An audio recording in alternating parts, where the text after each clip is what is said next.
Hey everyone, good evening you all. First thing thank you so much for 2000 subscribers. आप सब ने बहुत support किया मुझे एंड मैं कुछ स्टूडेंट्स को बोलना चाह रही हूँ, इवन सबको, जैसे जो कमेंट्स में आप लिखते हैं रिगार्डिंग रिज़ल्ट या फिर जो भी आपकी टेंशन्स हैं, राइट. काफ़ी प्रॉब्लम तो ऑब्वियसली प्रॉब्लम है तो सोल्यूशन भी होगा ही उसका ना. तो कोई आप इतनी टेंशन लेने की आपको ज़रूरत नहीं होती है. चलो solution is different thing. Exam के टाइम पे भी जस्ट एग्जांपल के तौर पर मैं आपको बता रही हूँ कि जो एग्ज़ाम के टाइम पर कोई भी फॉर एग्जांपल काफ़ी स्टूडेंट्स हैं जो चिट्स देखते हैं ना, कभी कभी बीच में, आपको भी पता है सब ना.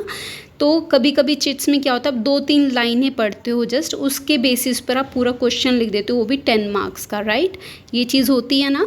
तो इसका मतलब ऐसा तो नहीं कि आपको कुछ नहीं आता. इट मीन्स आप काफ़ी कुछ कर सकते हो, राइट. इवन पढ़ सकते हो आप अच्छे से, आप सब कर सकते हो सब कुछ.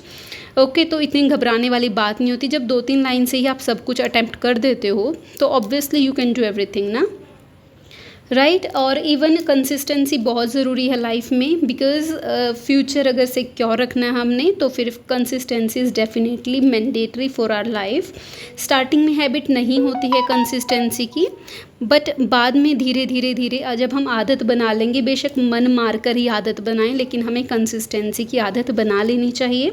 लाइफ एक ही बार मिलती है, आप सबको पता है. अच्छे से जियो, इवन अच्छे काम किया करो ना, इवन टेंशन लेने की बजाय. आई नो बोलना आसान है, बहुत ज़्यादा आसान है कि हाँ मतलब टेंशन मत लो, लेकिन ट्राई तो कर सकते हो आप एटलीस्ट. आपको एक चीज़ पता है कि जो 21 दिन के लिए अगर आप ये चीज़ ट्राई करें, इवन कि मतलब बिल्कुल होता है ना किसी किसी चीज़ के लिए कि हाँ ये मैं कर कर ही मानूंगा या समथिंग लाइक ना, तो आप 21 दिन के लिए एक बार कंसिस्टेंसी की ट्राई करना, तो आपके लिए इवन बेस्ट होगा. स्टार्टिंग में बिल्कुल ही होगा कि मन आपको बिल्कुल कंट्रोल नहीं करेगा, बट आप मन को कंट्रोल कर सकते हो डेफिनेटली, राइट, क्योंकि फिर हैबिट बन जाएगी धीरे धीरे.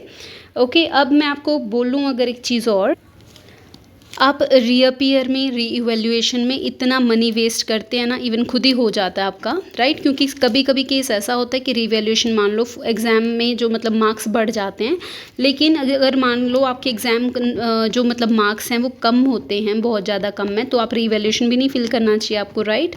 इससे अच्छा आप ये ट्राई किया करो कि जो आपके रेगुलर एग्ज़ाम होते हैं उनमें ही आप थोड़ा और ज़्यादा एक्स्ट्रा एफर्ट लगा लिया करो, ताकि मतलब थोड़े और मार्क्स ठीक आ जाएं, राइट. इंस्टेड ऑफ, क्योंकि कितनी फ़ीस है आप सबको पता है, रीअपियर की फ़ीस कितनी है, रीवैल्यूएशन की कितनी है, राइट. तो आपको मतलब प्रॉपर थोड़ा एक्स्ट्रा टाइम से पढ़ लिया करो पहले, और कंसिस्टेंसी डेफिनेटली मैंडेटरी है. काफ़ी स्टूडेंट्स होते हैं, इतने रिसोर्सेज मिलने के बाद भी कोई ना कोई कमी रहती है उनको, मतलब हम प्रॉब्लम देखते हैं जस्ट, है ना. बट मैं आपको एक चीज़ बोलती हूँ कि अगर अपनी आपको प्रॉब्लम इतनी ज़्यादा लग रही है तो डिस्क्रिप्शन बॉक्स में मैं एक वीडियो डाल रखती हूँ, मतलब मेरी वीडियो नहीं है, जस्ट है किसी की, इवन आप सब ने भी शायद देखी होगी. वो वीडियो ज़रूर देखना आप, आपको अपनी प्रॉब्लम कुछ भी नहीं लगेंगी, राइट. और जिनको काफ़ी प्रॉब्लम्स होती हैं वो इतनी खुशी से सब कुछ स्ट्रगल करते हैं अपना, और खुशी खुशी करते हैं, और कंसिस्टेंसी भी रखते हैं, राइट. अगर आपका मन ना करे कभी पढ़ने को तो आप मोटिवेशनल वीडियो देख सकते हो. इवन जो ये डिस्क्रिप्शन बॉक्स में वीडियो होगी आप उसको ही देख लेना, अब आप खुद ही, आपका मन कर जाएगा ऑटोमेटिकली पढ़ने का, इवन इंटरेस्ट से पढ़ोगे आप. अगर जैसे आप स्टार्ट करते हो पढ़ना, फॉर एग्जांपल एग्ज़ाम के टाइम पर ही आप पढ़ते हो, राइट. तो इस केस में क्या है, फॉर एग्जांपल आपको लगता है कि आपको यही समझ नहीं आ रहा कि स्टार्ट कहाँ से करना है, तो उस चीज़ के लिए रिलैक्स रहो. सबसे पहले अपना सिलेबस ओपन करना, राइट. और क्योंकि एक बार अगर बिल्कुल मन ना करे इवन, या मतलब समझ ही नहीं आ रहा क्या है, बिल्कुल कन्फ्यूज़न है, उस केस में आप थोड़ा सा रिलैक्स कर सकते हो थोड़ा टाइम के लिए ना. फिर उसके बाद थोड़ा ज़्यादा एक्टिव माइंड हो जाएगा आपका. उसके बाद जो भी आपके इजी टॉपिक हैं अकॉर्डिंग टू सिलेबस, जो आपने पहले भी पढ़े होंगे, वो आप पढ़ सकते हो, राइट. ताकि मतलब ऑलमोस्ट कुछ ना कुछ तो एटलीस्ट कवर होंगे ना आपके टॉपिक. अगर आप बिल्कुल न्यू टॉपिक उठाओगे तो फिर एकदम से स्टार्टिंग में तो आपको भी याद नहीं होगा, और ऊपर से जो पुराने टॉपिक हैं जो ऑलरेडी आप पढ़ चुके हो उनको भी फिर वो भी नहीं कवर हो पाएंगे, और नए वाले भी कवर नहीं हो पाएंगे. तो आप ट्राई करना ऑलमोस्ट कि मतलब रिवीजन का भी इवन टाइम रखना है आपको. इजी टॉपिक पहले करने हैं, फिर बाद में जो टफ टॉपिक रहेंगे आपके, न्यू टॉपिक हैं जो आपने कभी नहीं पढ़े, तो फिर वो आप लास्ट में करना. रिवीजन का भी आपके पास थोड़ा टाइम रहना चाहिए, अदरवाइज़ फिर जितना भी पढ़ा है कोई फ़ायदा नहीं है ना, सब वेस्ट हो जाएगा आपका. बाकी जब भी आप एग्ज़ाम देने जाओ इन फ्यूचर तो बिल्कुल पॉजिटिव माइंड से आशीर्वाद लेकर जाना, सब अच्छा होगा. Hope for the best.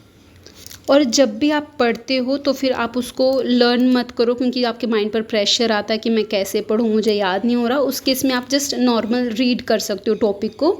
ये समझना ही मत कि मेरा पेपर है, राइट। आप जस्ट ये सोच लेना कि हाँ मैं नॉर्मल पढ़ रहा हूँ। और स्टोरी टाइप आप जनरली नॉवल भी पढ़ते होंगे आप ना, उस केस में भी तो आप इजीली स्टोरी रीड करते हो ना, उसी टाइप से आप एग्ज़ाम के लिए टॉपिक रीड कर सकते हो उसके बाद, जस्ट ताकि आपको परमानेंटली याद रहे या फिर एग्ज़ाम टाइम के लिए। तो उस केस में आप मतलब जो टॉपिक को प्रॉपर किसी को एक्सप्लेन कर सकते हो। मान लो आपने थोड़ा सा रीड किया, उसके बाद किसी को एक्सप्लेन कर दिया ताकि आपको प्रॉपर याद रहे, फिर आप इवन भूलोगे भी नहीं उस चीज़ को ना।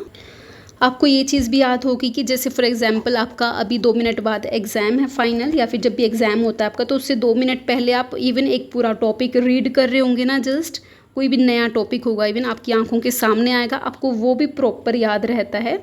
और इवन अगर वो एग्ज़ाम में भी आ गया और आपने कभी पढ़ा भी नहीं 2 मिनट पहले से जस्ट ना, तब आप इवन मतलब प्रॉपर लिख देते हो पेपर में भी, इवन प्रॉपर अटेम्प्ट कर देते हो उस क्वेश्चन को, क्योंकि इवन 2 मिनट में आपको क्या याद हो गया है ना 2 मिनट में, लेकिन फिर भी आप अटेम्प्ट कर लेते हो, राइट। एंड आप सब इतनी टेंशन ले रहे हो, क्यों लेते हो आप इतनी टेंशन? उससे कुछ चेंज थोड़ी ना हो जाएगा टेंशन लेने से। आपने टेंशन भी ली, आपकी हेल्थ पर भी फ़र्क डाला, और ऊपर से फिर कुछ हुआ भी नहीं, राइट। वो रिज़ल्ट जब आना है वो तभी आता है, या फिर अगर रीअपीयर आ गई तो इसमें टेंशन लेने की बिल्कुल बात नहीं है। जस्ट जो आप अपने एफ़र्ट्स लगा सकते हो वो ज़रूर आपको लगाने चाहिए। और एक चीज़ और, अगर मान लो आपका बुक में मन नहीं करता कि मतलब बुक से पढ़ूँ मैं, या राइट, ऐसा होता है ना, क्योंकि बुक से वैसे ही बोरिंग लगता है, क्योंकि सब कुछ ग्रुप में लिखा होता है, मतलब काफ़ी पैराग्राफ टाइप में ना। तो इस केस में आपको मैं एक चीज़ प्रेफर करवाऊँगी कि मतलब कि आप स्टार्टिंग से ही नोट्स बना लें। ये इसलिए ताकि अगर आपकी आफ्टर डिग्री भी इवन आपके लिए कोई भी एग्ज़ाम देना, आपने मतलब एंट्रेंस देना है, कोई भी गवर्नमेंट वाला है कुछ भी, तो फिर उस केस में भी आपके लिए वो हेल्पफुल रहेंगे नोट्स। उसके अकॉर्डिंग ही आपको नोट्स बनाने चाहिए, अंडरस्टैंड कर कर बनाना है। एंड ताकि फॉर एग्जांपल एक चीज़ और, जैसे फ़्लो चार्ट होते हैं, आप वो बना सकते हो। फ़्लो चार्ट इसलिए क्योंकि एग्ज़ाम में भी आपको फ़्लो चार्ट बनाना चाहिए। और फ़्लो चार्ट से जस्ट ये भी स्टार्टिंग से ही आप सिलेबस के अकॉर्डिंग एक एक टॉपिक के फ़्लो चार्ट अपने पास रेडी कर कर रखना, ताकि आपको एग्ज़ाम टाइम में इतना आपका टाइम वेस्ट ना हो। और इवन फ़्लो चार्ट है, और सबसे बड़ी बात कि अपनी जो राइटिंग है ना, वो प्लीज़ कोशिश किया करो कि अच्छी हो, बिकॉज़ उसका काफ़ी इम्पैक्ट पड़ता है। And okay, thank you so much, God bless you all, do not worry about anything ना।